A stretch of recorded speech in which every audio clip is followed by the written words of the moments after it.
Holy Stromboli. It's cold in New York. It's 43 degrees. I hate that I live in New York. But I do like the Four Seasons. I do like the Four Seasons. I don't do well with cold weather. Like 43 is cold as shit. I love October. After October is over,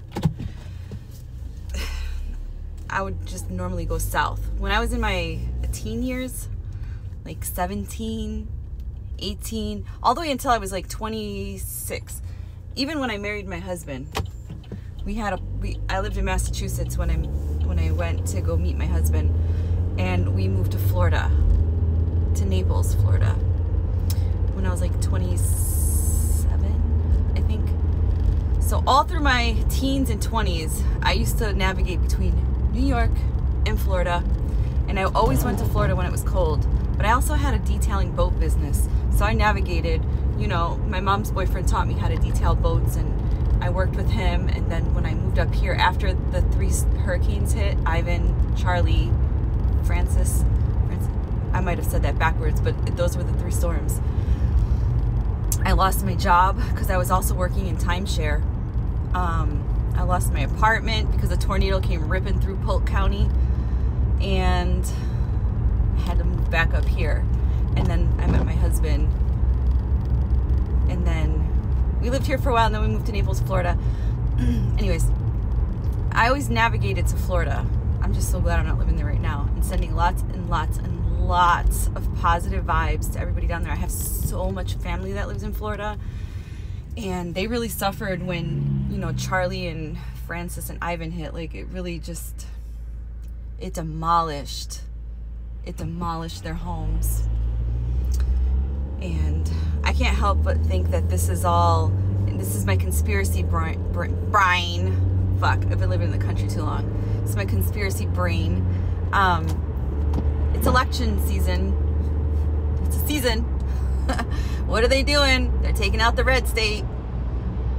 They're weather manipulation. But I digress, because when I used to talk about this shit all the time, they like limit what people see on my TikTok and YouTube. I already got a strike on YouTube. I'm not even trying to push it. I put something about this, and I did so much freaking field research. I'm so pissed because I thought I put the video on Rumble, and I don't think I did. I haven't checked yet, but I'm pretty sure I didn't, because I freaking procrastinate so much. So I know I didn't. But yeah. So I popped on to give you the message that I received. This was the download that I received today. This is the message for the day. This is how I'm going to move forward in my day, and this is the way my mental thinking is going to encapsulate the day, I guess you could say, is by this one little phrase. It's not what happens, it's what you do with what happens. So that's gonna be my little thing that I'm just gonna keep reminding myself over and over again in my brain as I go through my day. It's not what happens, it's not what had happened in my life, it's not, you know, anything that I've gone through up until this point, anything that happens to me today going forward. It's not what happens, it's what I do with what happens. We tend to say, oh my God, this happened to me, XYZ happened to me, and this is gonna ruin my day. It's all perspective. As I said that message, literally just pulled up behind a car, and it's 99. When I get technical, 9 plus 2 is 11, 9 plus 3 is 12. The 2 numbers that have been in my life recently. Sorry, I was a little not focused. I had to get my 22. I mean, it looked like I was looking, I wasn't. It just like, I was drawn heavily to that direction and then saw the number 22. I'm telling you guys, this number stuff is, dude, this is a gas station. What the fuck is wrong with you?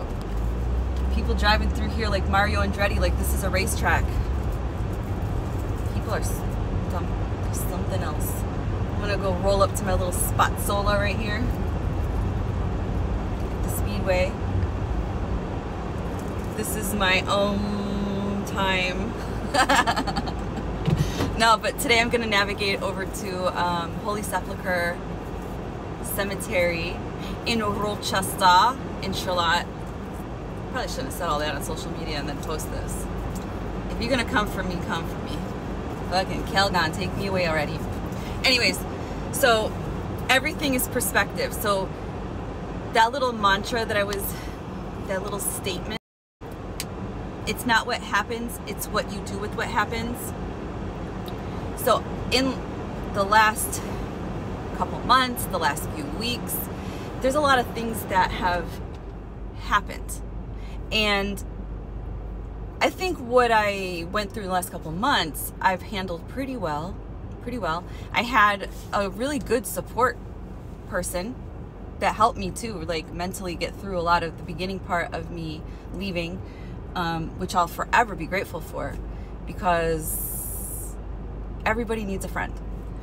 But going forward, I may not have handled certain things in the last couple of weeks, 55, the way I could have. So it's not what happens, it's what you do with what happens, and it's all perspective. So you could say, you know, XYZ happened to me, and this is happening to me. When it's not, it's happening for you. It's just that you gotta see, you gotta kind of like see the blessing in what is happening to you, for you. Because everything happens for a reason. And my biggest beef with the universe for the last 3 weeks was why? Why that person?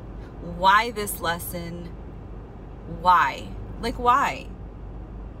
And you can't question God. You can't question Creator. You can't question Source, Universe, whatever label you want to give to it.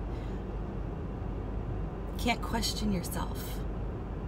Because ultimately, this is a mind bender. We are one, and there is only one, and it's the one true God, Source, Creator. You are a fractal of Source. You are a fractal of God, Source, Creator, down here having a human experience. You are a fractal, a soul fractal of God, Source, Creator, having this human experience. And we're all seeming like we're living on the same timeline, interacting with each other, when really it's just all multiple timelines merging with each other. We're all fractals of the one true God, Source, Creator. This is so mind-bending. It's so hard to try to explain this. We are all just ourselves, experiencing ourselves and meeting ourselves in different characters. Does that make sense? Did I lose you? That's probably a little too advanced for some people. So we're just here having this experience, and you can't really question yourself. I mean, you could, but are you gonna get the answer? The answer is gonna be, it's a lesson. Wait for the fucking lesson. And then you'll be blessed after you pass the lesson, after you stop resisting, which is something I struggle with. I struggle with change. I struggle because I resist so much because of fear. I fear the unknown. And you know what? Part of emotional intelligence is taking accountability for shit that I do and being honest with myself. And you know what? It's really hard to make friends now that I'm going through stuff like this, because people don't take accountability for their actions. They're cowards. They'd rather like shut you out of their life, ghost you, or stop communicating with you instead of actually communicating with you.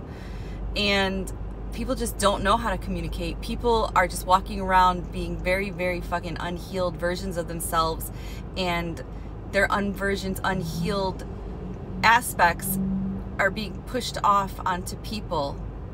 And it's just so hard to have relationships with people when it's like being a drug addict or an alcoholic, and you're trying to be sober, but you're still hanging out with people that are doing drugs and drinking alcohol. That's kind of what the ascension is like. Anyways, I went way off the rails here. It's not what happens to you, it's what you do with what happens. Change your perspective, try to see the lesson. Why is this happening for you? Because it's not happening to you. Love you, bye.